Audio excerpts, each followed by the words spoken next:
You're watching Promethean Actions weekly class for April 4th, 2026 with Tony Sellers and Mindy Pechnick, Classical Music in President Trump's New Renaissance. My name's Tony Papert. I'll be your host. Let me just note before we start that if you're watching this on YouTube, as many will be sure you press like and subscribe and follow the link in the description section to get our free newsletter. So Tony Sellers, who's with us tonight, has led many people over the years to discover their voices and unexpected musical abilities. And those of you who know her, of course, know all about that. Those who have seen her on our two previous shows can see how that's the case. So let me bring on Tony. Hello, everybody. I want to welcome you all to what we call our Promethean in-depth Saturday classes, and this specifically on classical music culture, but especially classical music. And as always, I always ask the same two questions in these classes. One is, why has the enemy spent so much time trying to keep keep science out of culture, culture out of science? And number two, why are we bringing politics into culture? And I want to show a short video right now, which I think very well addresses those questions. So if you want to start that video, Tony. Yep.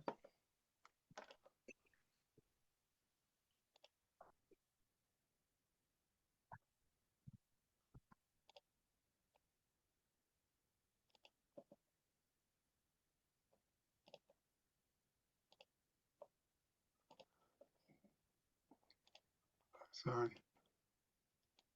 Yeah, the very beginning. Yeah, I got to the end.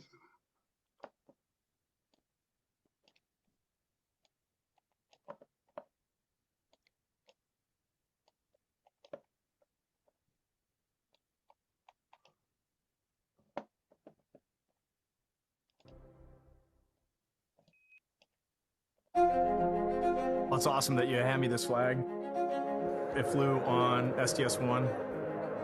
I know this flag was taken up on STS-135. There is a good shot of the STS-1 flag.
Okay, that's good, Tony. Thank you.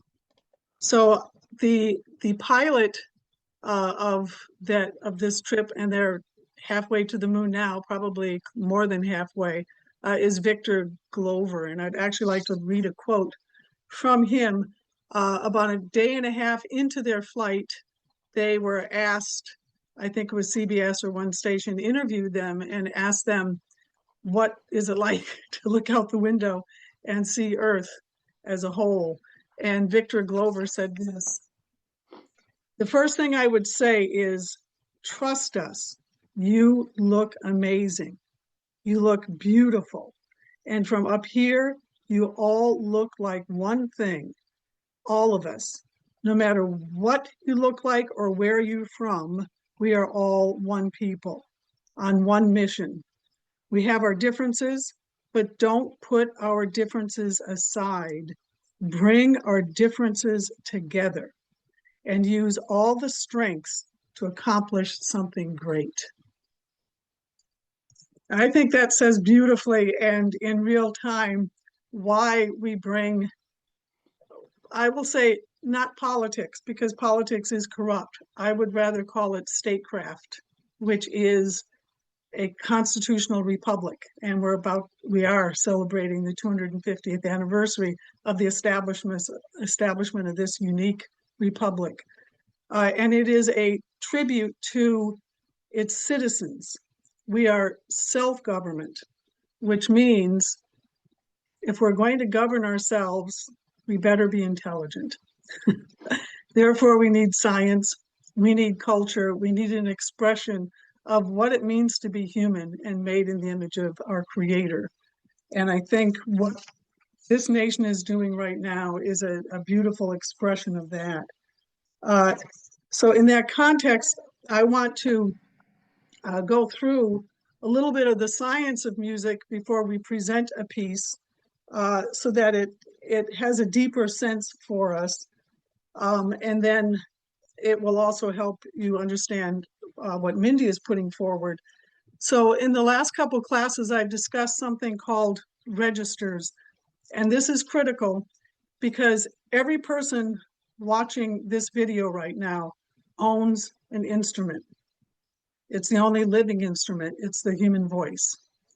And every person who can speak can sing.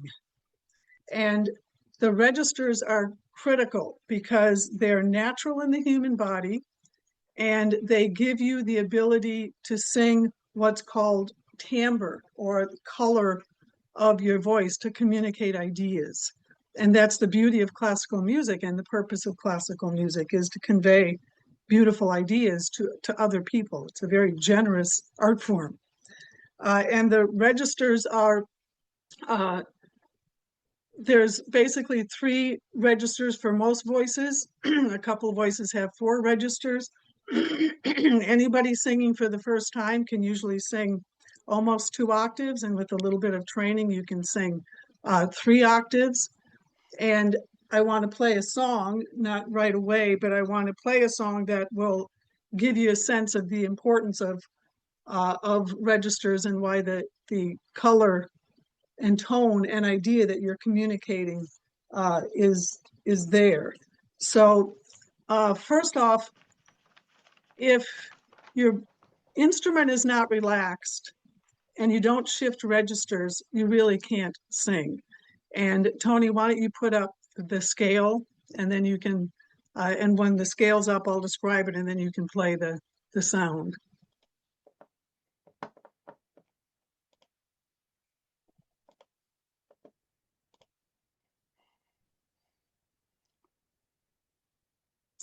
Okay, so 2 things I want to make on this. This is a scale from C to C. The bottom note is C, C, D, E, F, then G, A, B, C. The first time you hear this being sung, you will hear the voice shifting registers from the first to second register. The second time it's sung, it will all be in the first register. You will not hear a shift. Now, because of the quality of sound, it won't be real clear. If you heard it live, it would definitely be clear. But there's no support for the voice if you don't shift registers. All you're doing is squeezing muscles to get the sound out. And I think you'll definitely hear that in the second time that it's sung. And also, I want to say one other thing while this chart is still up, which is we're going to be discussing something also called the Lydian interval. And if you look on the top scale, C, D, E, F, then it goes to G. The note in between, if you remember, most people I think are familiar with pianos, but if you remember the class last time, the black note between F and G is F sharp. And in the key of C, the F sharp is a Lydian interval, sometimes wrongfully called the devil's interview, which Mindy will tell you about. But it is a unique interval for the ability to shift keys to create certain tensions that can lead to a resolution in the music.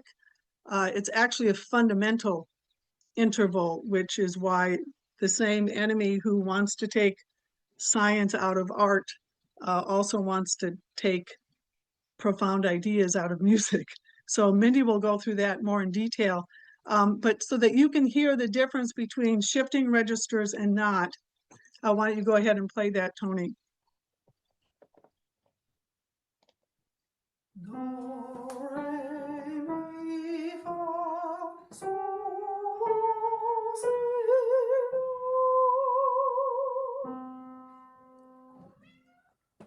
Do, re, mi, fa, sol, si, do. Now I'm going to have Tony play it again, but I will tell you, I'm the one that sang that, and it's very hard on your voice to not shift registers. So you have two problems going on. One is it's hard not to shift. So it could probably be clear if I could completely not shift it. But why don't you play both of them again, Tony, just so people can hear it.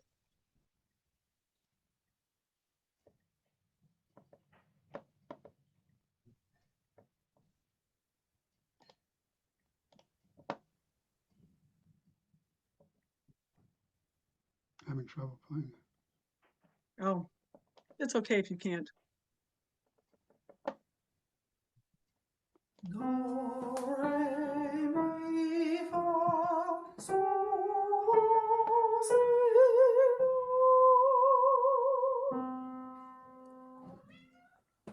Do, re, mi, fa, sol, si, do. Okay. So I want to now play a piece of music that actually applies this idea, but I want to say a few things about this first. First of all, this is a piece by Franz Schubert, and Franz Schubert is a gift from God.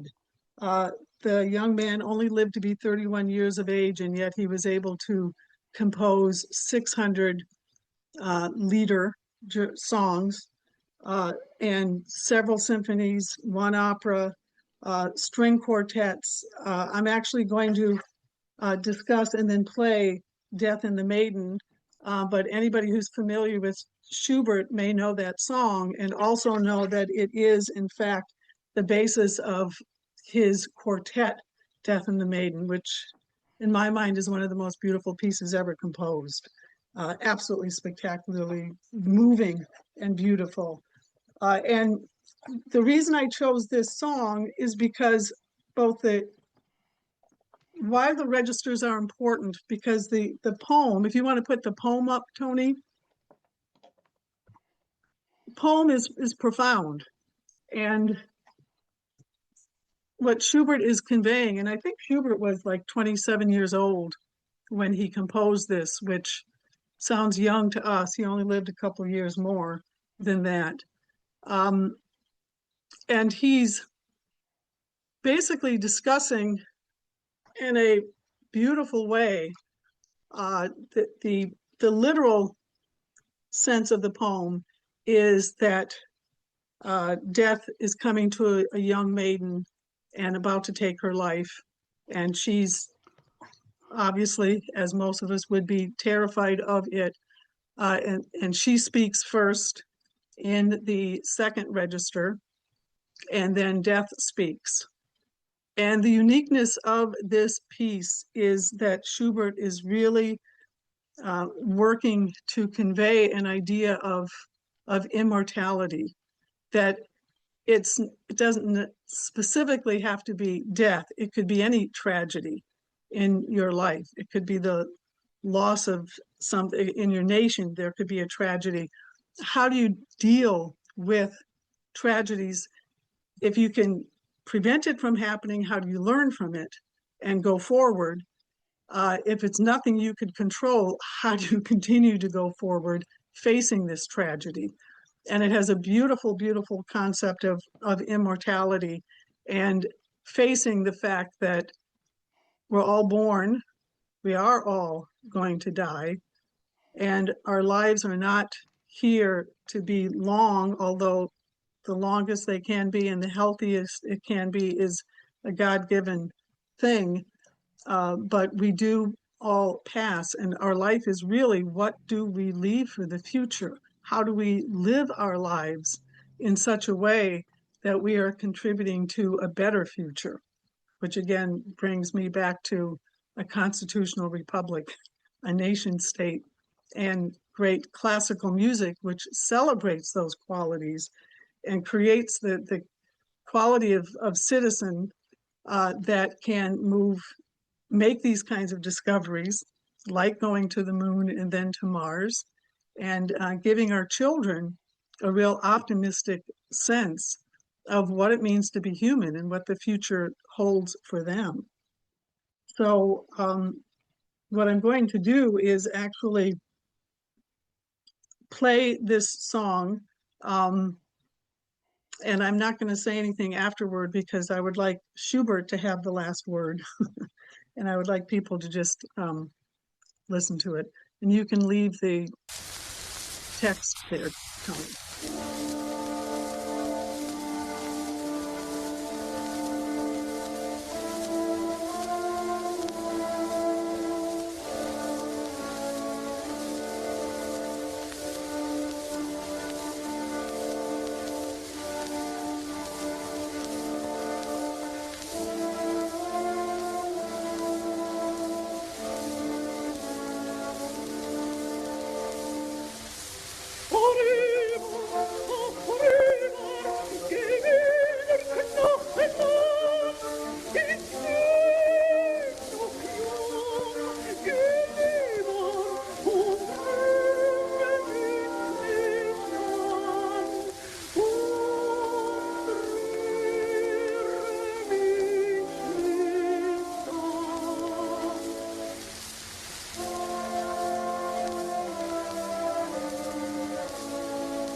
Actually, I wasn't going to say anything, but I missed a very important point, so I am going to say it. The reason I chose this piece is because the last section is in the first register for specifically the quality that Schubert just created.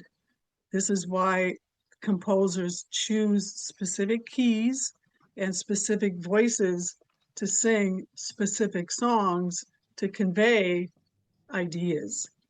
And if there were no register shifts, or if the tuning is jacked up, and we do intend to give a class on tuning sometime soon. It's far more difficult to convey than you could imagine, but we do intend to do that. But if you jack up the tuning, then this song would no longer be in the first register and would not have the quality, timbre, color of tone, and idea that Schubert intended with this piece. So, and the second thing I also wanted to say was that sometimes the older recordings are the best, and sometimes they're the only ones you can use. The quality, however, is usually not as good as today's because of the technology. Therefore, we will be putting in our website, Promethean Action. You can go back to this class and we will list a series of pieces that we want you to be able to hear that for copyright reasons we can't put into the class. And I will really encourage people to listen to Marian Anderson sing this piece. It's a more modern technology. She does an incredible job, and you will be able to find it on Promethean Action. So I will end it there and open it up to the second movement of this class by Mindy Petchnik. Great. That was a 1919 recording, Yeah, 5 years old. you could hear it. So we're going to pass it over to Mindy. I'd just like to say, as I said before, if you're watching this on YouTube, press like and subscribe and follow the link in the description to get our free newsletter. Support what we're doing. So with that, let me hand it over to Mindy Petchnik. Hello, everyone, and thank you, Tony. That really set the stage for what I want to go through today. And we're going to take a little journey and using my dear friend Mozart as an example of exactly the power of classical composition. And to introduce that, I wanted to start with this question that Tony raised of immortality and agape. And given that this is both Easter weekend and Passover has begun on Wednesday, I wanted to share with you President Trump's message on Easter. Now, I'm not going to read the whole thing. It's on the White House website. But I just want to read you the very end of his message to the American people. We pray that this celebration of the resurrection strengthens our faith, enriches our lives, and reawakens our souls. We offer prayers of adoration and thanksgiving for the countless blessings God has bestowed upon our nation. We acknowledge that through Christ's redeeming sacrifice, in the words of the Holy Scripture, quote, death is swallowed up in victory. Above all, we echo with tremendous joy those sacred words that has given life, hope, and purpose to Christians for thousands of years. He has risen. And I want to go back over this, what President Trump said. Death is swallowed up in victory. That if you really understand the beautiful concept of agape, of immortality, you don't fear death because you've lived your life from the time you're born to the time you die. You actually have lived your life to contribute to that future of generations to come. And you can actually die with a smile on your face. And this embodiment, this is what has been driven out of our culture. And that's why what President Trump said yesterday on his statement on the presidential message on the anniversary of the death of Pope St. John Paul II. And he's referring to when Pope John Paul II went to Poland in 1979, which had been taken over by communism. And he gave a powerful sermon, Pope John Paul II, on why you have, a right to God, and no government, no tyranny can take that away from you. And Trump in that statement said, and this I think is one of the most profound statements to understand and what I'm going to take you through on this journey.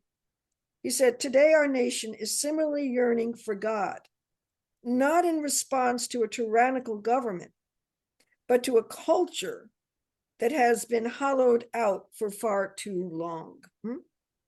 And I want to read that one more time just to let it set in.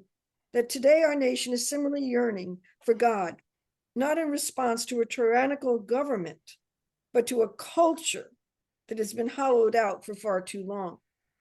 And one question I would like to pose to everybody to think through as I take you through this journey is, what is the difference, or is there a difference between culture and entertainment? And I think today for our societies, that's a very important question. And so I'm going to start our journey, and I have a lot to say, so I want to actually do it through the music, because I want to introduce you. You can go to the first slide here, Tony.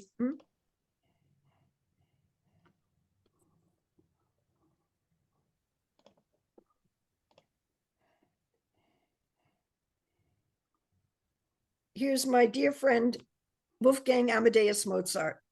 He was born 1756 and 1791. And like Schubert, he died at the age of 45. He didn't die, though, of a natural death. It's believed because of his views of the American Revolution, which he was very committed to, that he was killed by the Austrian-Hungarian secret police of Emperor Leopold II. And so were many of his friends who shared their views of the American Revolution. Because at that time, Europe was quite a hellhole, as it is today, as President Trump has tried to, at the Davos summit and other interventions that he made, he tried to tell Europe, give up the ways that you're going, this green ideology, this anti-science, anti-culture, you've lost your way, and come the way of the American system. And in Mozart's time, I mean, I just want to situate this, is the American Revolution, 1776, had started and also was won in his lifetime against the British Empire. And the same time, Europe was and the US Constitution was already being written and implemented. And this is why it was such a passion for people like Mozart and his circles, which included his father. In fact, he had a letter to his father had written him when Mozart was in Paris in 1778. And his father wrote, "Write and tell me whether France has really declared war on England. You will now see the American minister, Dr. Franklin. France recognizes the independence of the 13 American provinces and has conducted treaties with them." That's April 6, 1778, when Mozart was in Paris. And he was actually driven out of Paris at a certain point because of his political beliefs. And he actually spent, 10 days, his last 10 days in Paris. I think it was his last 10 days in Paris, at the home of the estate of the Noailles estate, which was the home of and friends of Lafayette, who fought the American Revolution, helped us win the American Revolution. And in fact, Lafayette was married to Adrienne Noailles family. And Mozart spent 10 days at this estate, meeting with scientific circles, meeting with the son of J.S. Bach, Christian Bach, and just spending time discussing the ideas of the American Revolution. And I'm sure of what it could mean for Europe if Europe could have such a revolution in their time. And also he was brought into, later in life, in 1782, and I'll go through that in a minute, the introduction to a very, very important person, Baron von Swieten, whose father was also very pro-Ben Franklin, as was Baron von Swieten, who played a very important role in Mozart's life, and in Joseph Haydn, who was older than Mozart. He actually Haydn outlived Mozart and Beethoven, but he was a dear friend to the young Mozart Haydn. And Haydn had made a very important discovery, which I'll go to in a minute. And Mozart, in this friendship with Haydn, with his being at these 1782 music evenings where von Swieten gave both Haydn and Mozart, access to the musical scores of Johann Sebastian Bach. And that absolutely changed Mozart's life. And before I go into the details of that, which I will, I want to share one other thing with you about Mozart and his compositions, because he really revolutionized music in a way that brought it to a new height. And in his operas, which I'm not going to go through today, that's too long a subject here, but I want to reference them to show you how the power of classical drama, classical culture, actually embodies the passion to invoke in you the discovery to find that beauty of the human mind, of the human soul, the spirit of agape, the spirit to actually fight for the development of the higher order good, that God created us, and only us, not animals, with a creative, beautiful mind.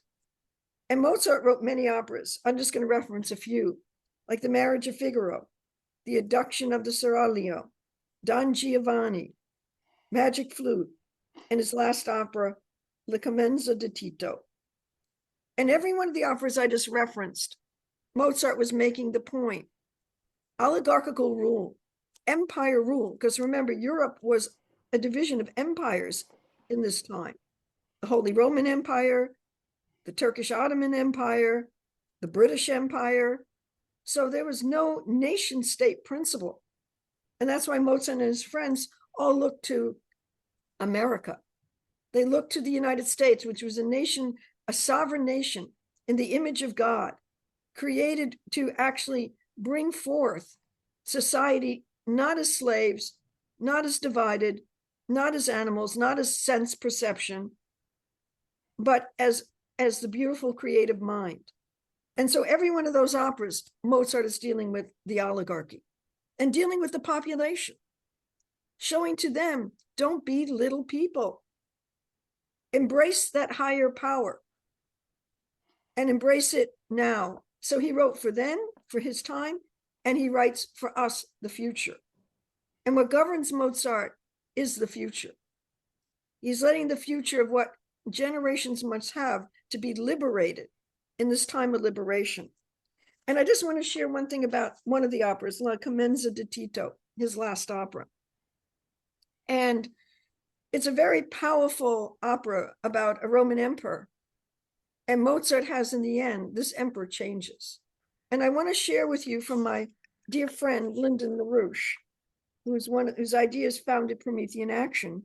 And I do have to put a legal disclaimer in that we are not associated with Helga Zepp-LaRouche or any of her associations. And LaRouche wrote an incredible piece, an article called The Surprise in Dresden. This is in November 22, 2000, when he was in Europe. And he actually saw a live performance of Mozart's opera, La Clemenza di Tito.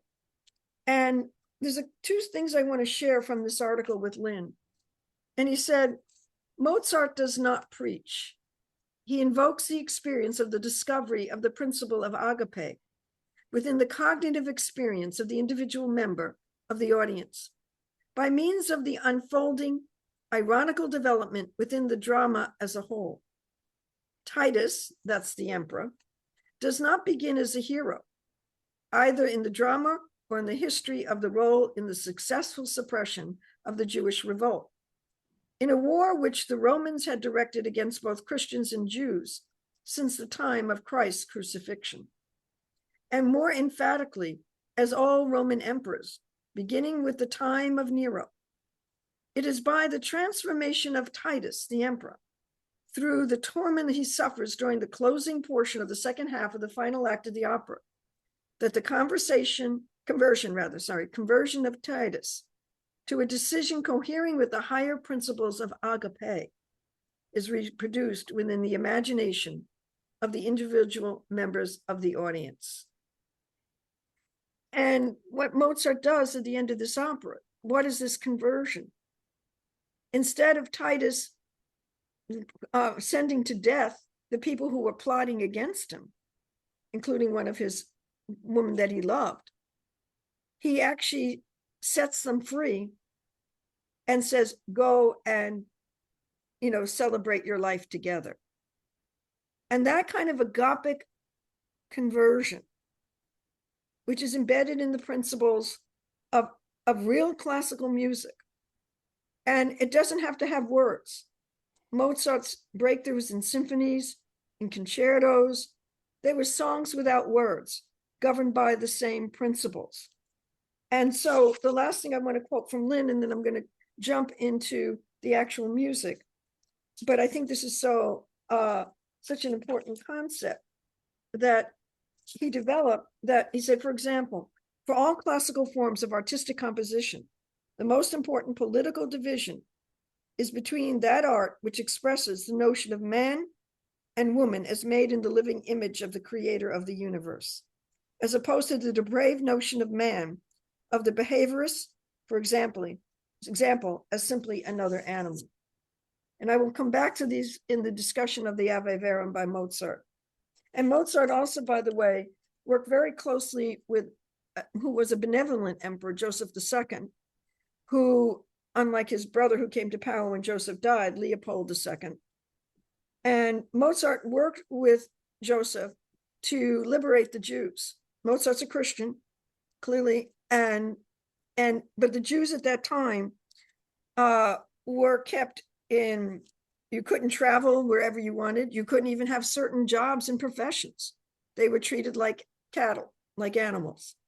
And Mozart wouldn't tolerate this. He was good friends through ideas. He never met him, of Moses Mendelssohn, who wrote The Immortality of the Soul, who was Jewish. And Mozart possessed his book on the immortality of the soul. And he worked with Joseph II to free the Jews, to give them rights of citizens of Austria at that time. And this fight for ecumenicism by Mozart was demonstrated very much in one of his operas, The Abduction of the Cyrilio, which for time's sake, I won't go through here. So go to the next slide now, Tony. I just wanted to situate what a beautiful soul Mozart is and what really goes into a classical composition.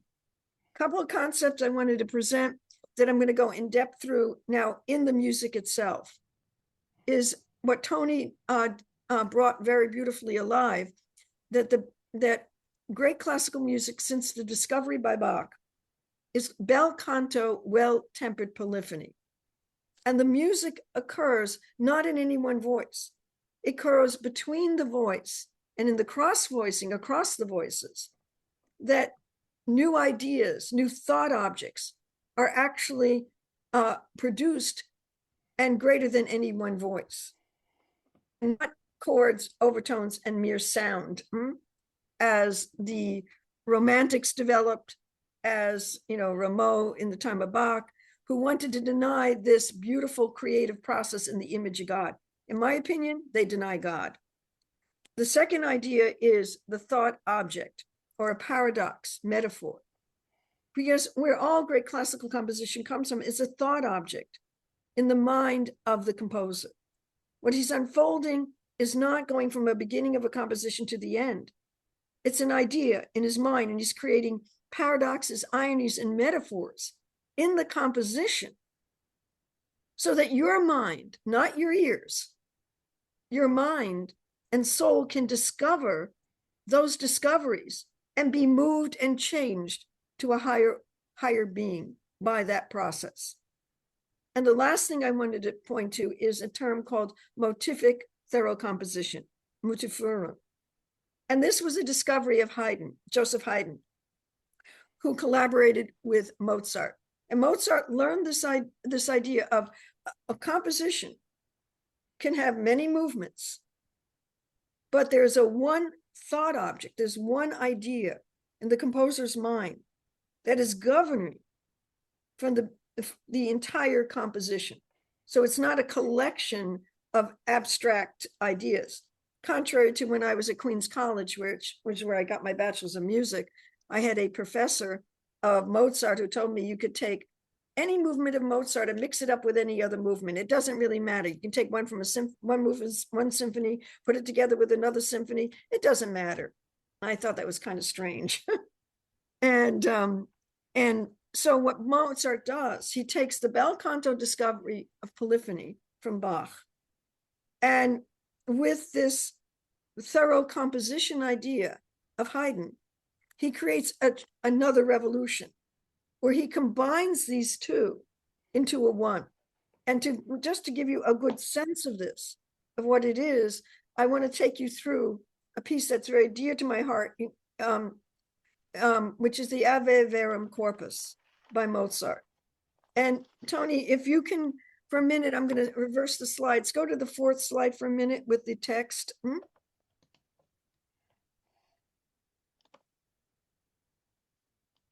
And in the Ave Verum Corpus, I'll say a few things about it.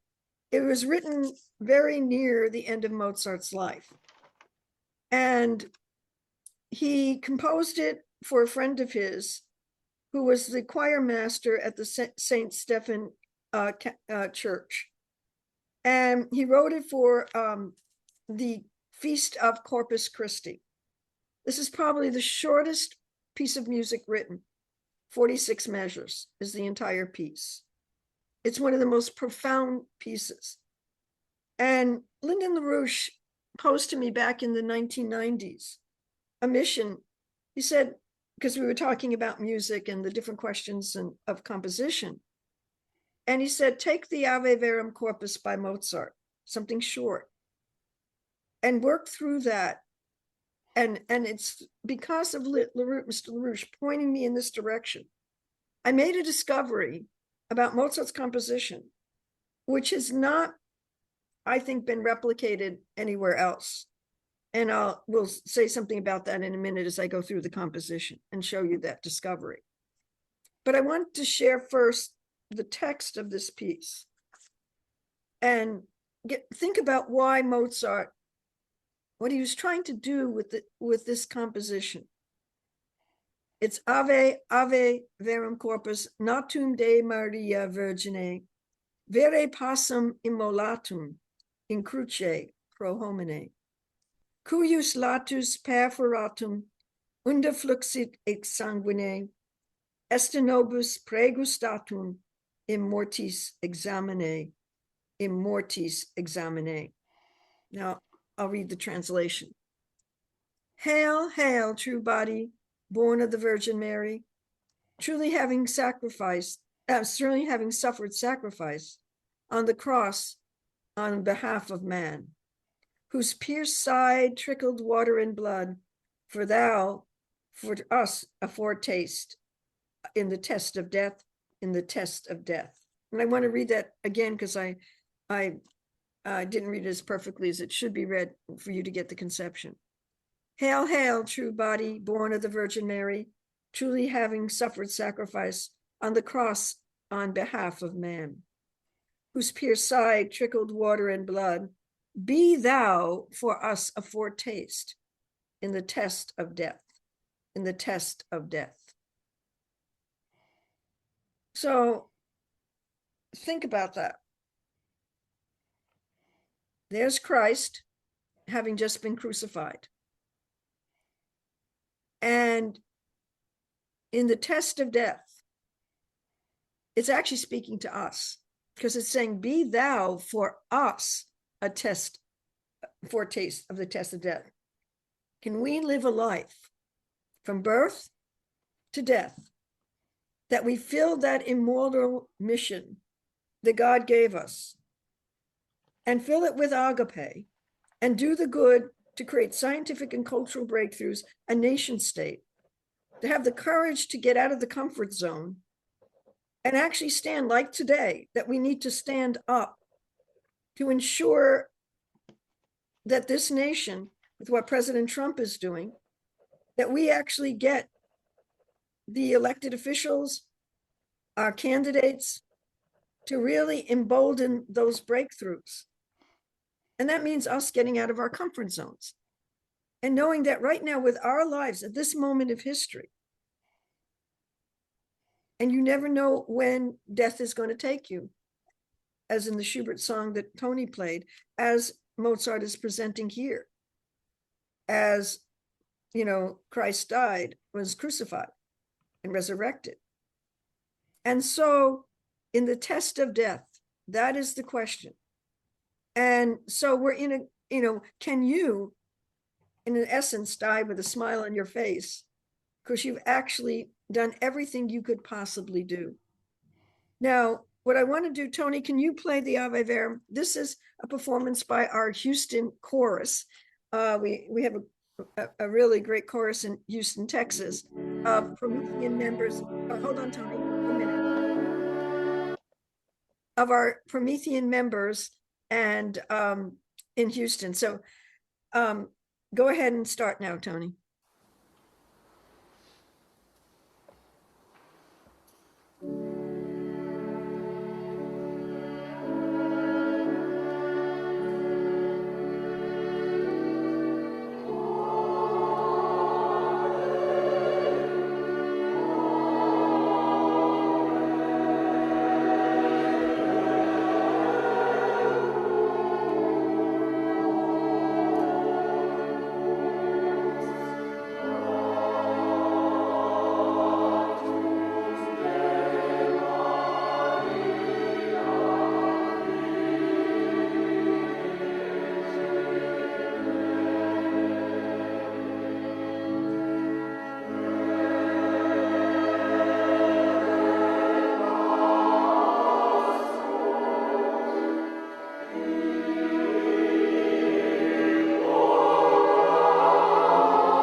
Now,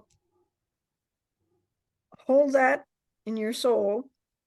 And I'm going to play you an example from Franz Liszt. And for those who were in the previous classes, they know that Franz Liszt was a tool of the oligarchy. And he wrote a piece called Totentanz. And I just want to play a few minutes of that and think about his conception of death. This is a Dance on the Dead in English translation. Dance of the Dead. Dance of the Dead. Dance of the Dead. Yes, thanks, Tony. And just play it. I'll say something afterwards. I just want them to hear it first.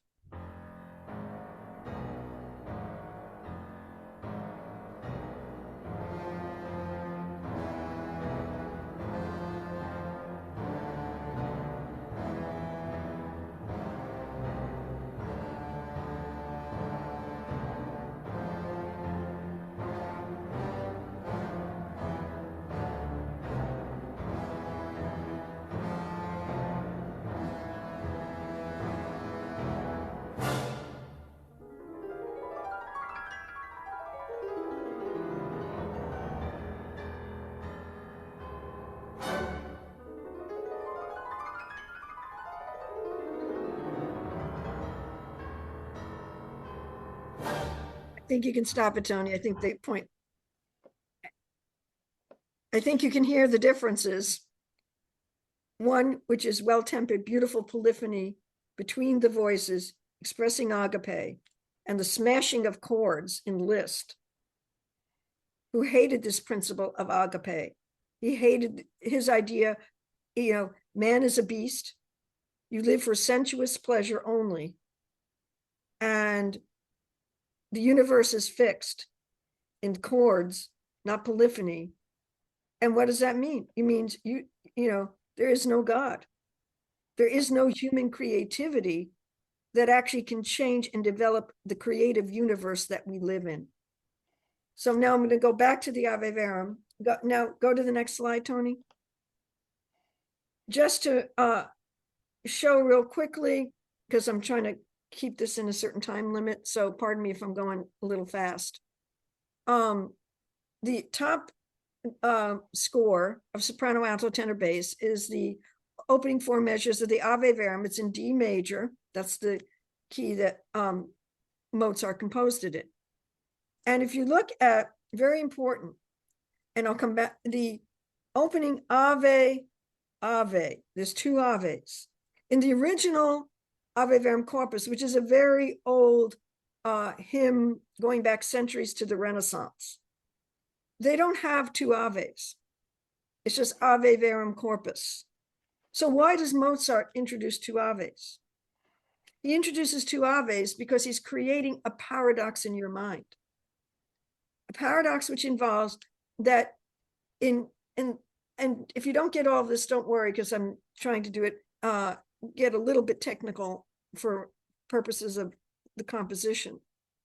That a piece in D major isn't just written in D major. It's written in multi-modalities, more than one mode. It's written in major, minor, and Lydian, as Tony referenced earlier. And if you look at the score and you look at the first two measures and you see Ave, Ave. The first Ave, very much in D major. The second Ave, he introduces a singularity, introduces a lawful dissonance. And that is the D in the bass voice. I don't know if you can point to it, Tony, so they can see it. D in the bass voice. Right, there you go.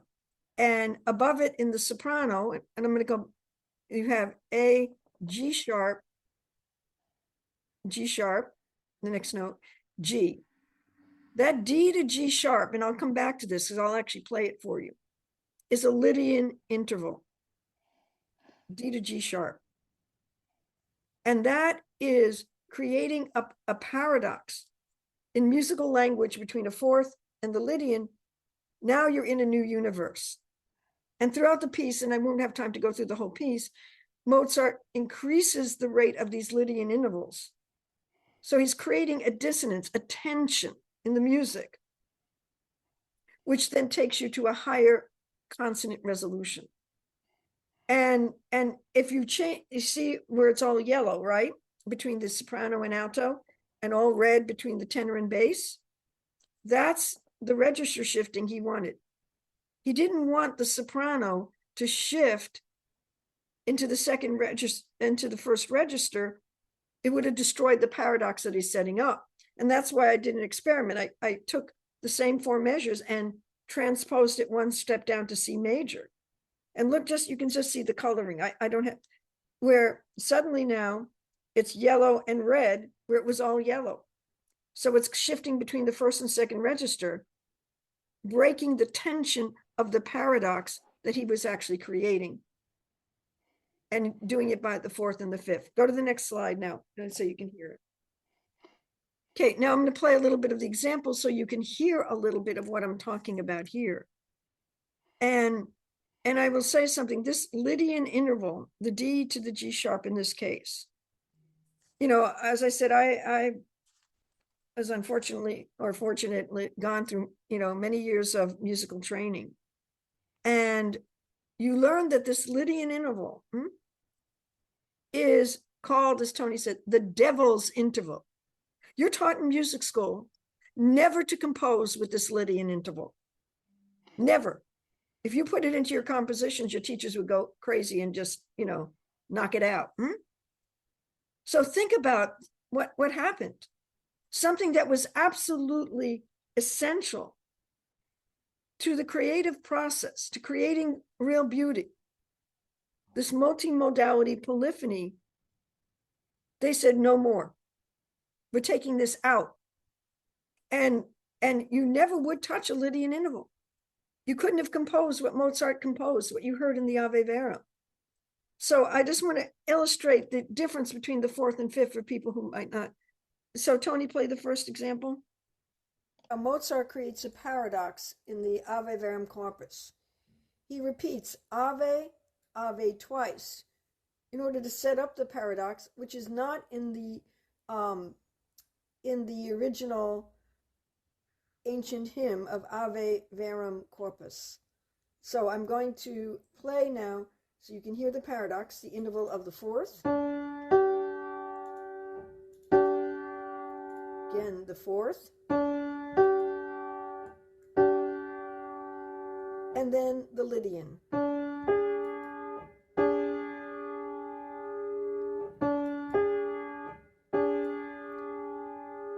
And he creates this between the bass and the soprano, which I will just play those two voices.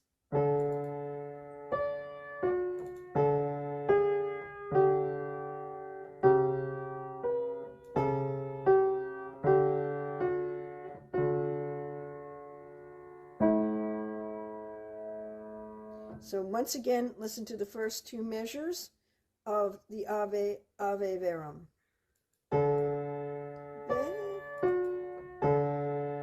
There's the Lydian and the resolution going where? To resolution. But you always feel like you're moving somewhere.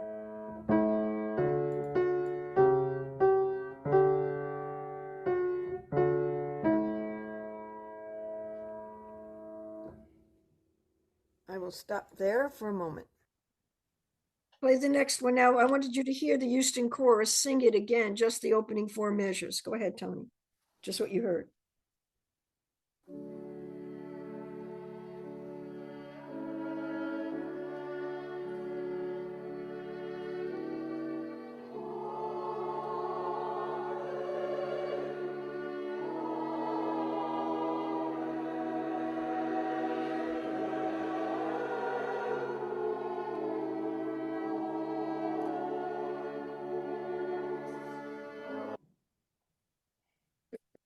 I hope you can hear it, but you can. We'll be posting this so you can definitely go back and slow it down and enjoy it.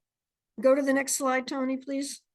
Okay, this is the very end of the Ave Verum, the In Mortis Examine, in the test of death, in the test of death. And if you notice all those like bar brackets, those are all Lydian intervals. So you can see from the very opening, the simple paradox Mozart created. By the end, in the test of death, he's increased the density and the power and the passion and the agape. Really getting inside of you. Christ has died.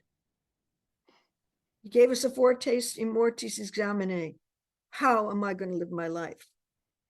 And you notice in the bass line, maybe Tony, you can point to the bass line for me. Go to the A, to the first the in, yeah. So you see it goes in mortis, it goes up a half step, then back down another half step, and back down another half step, and back down another half step. I can tell you right now, I haven't, the 99% of the music scholars and musicians and musicologists, what would they say that bass line is doing? It's just passing tones. He's just chromatically moving passing tones.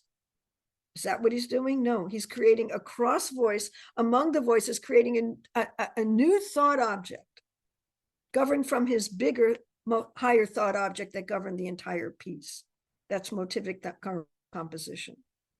So I'm going to play it now so you can hear it in its context. Go ahead, Tony.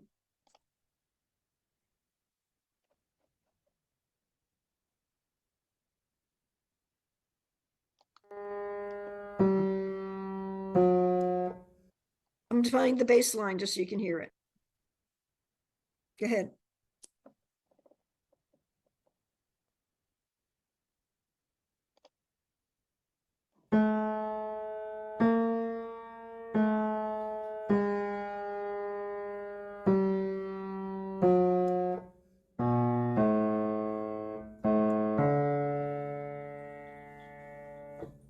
Okay, now play the recording of the Houston chorus singing this last section so you can hear it in context.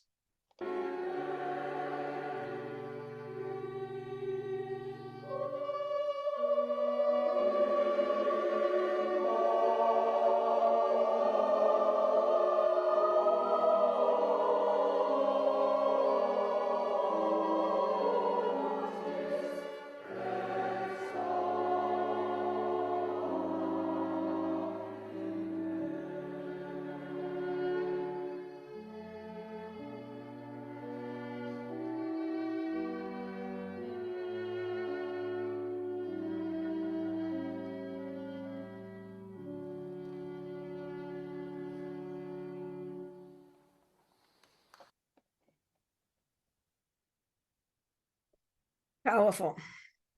And just, I'm going to try to conclude in 5 minutes, so there's time for the Q&A. But I just want to make 2 more points about this. And I hope you can hear the difference. You know, I actually asked Grok, even though I knew the answer. You know, Helmholtz, who was a fake scientist, wrote a book on music and sound in the 1800s. And what, you know, totally just saying this was just all passing tones. But I asked Grok the question. I asked them to give me an analysis of the Mozart Ave Verum. Remember the paradox in the beginning between the fourth and the Lydian and the whole opening. They say Mozart is just introducing richer chords, suspensions, and mild chromaticism. They say that the ending you just heard is diminished 7 chords, and other tense harmonies appear as dramatic words like immolatum, immortis examine, then resolve beautifully into consonances. So I make my point about the 2 worldviews, the 2 views of man.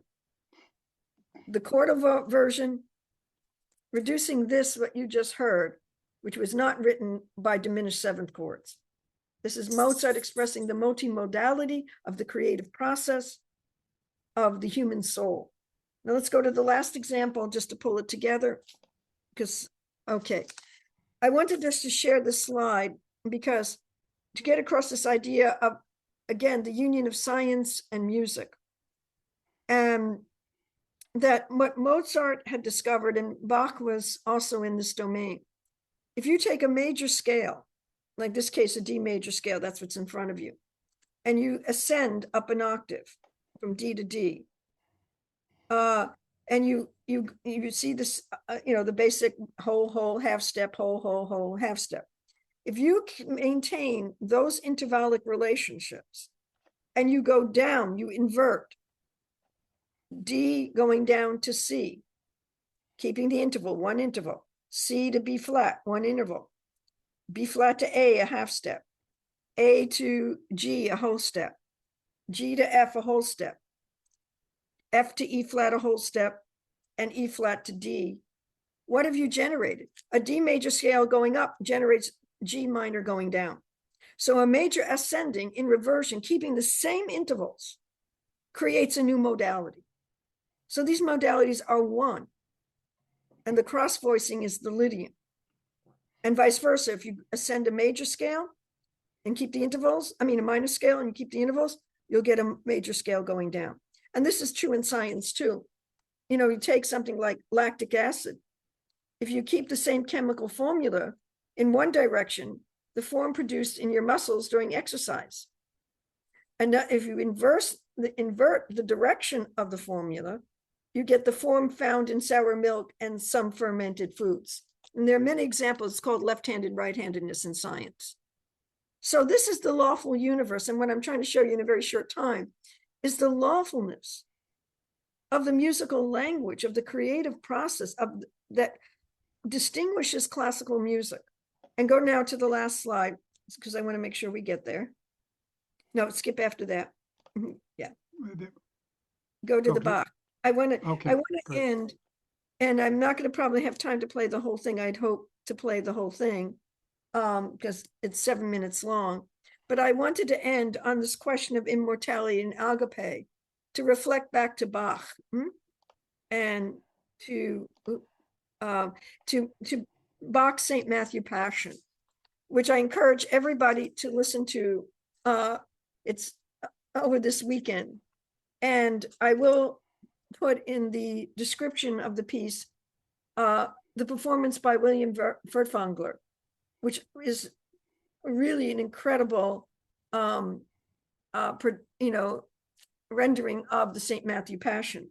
But what I'm just going to share with you now is a beautiful, powerful performance by Yehudi Menuhin on violin, Dorati conducting, and a contralto, beautiful contralto, of one of the arias from the St. Matthew Passion.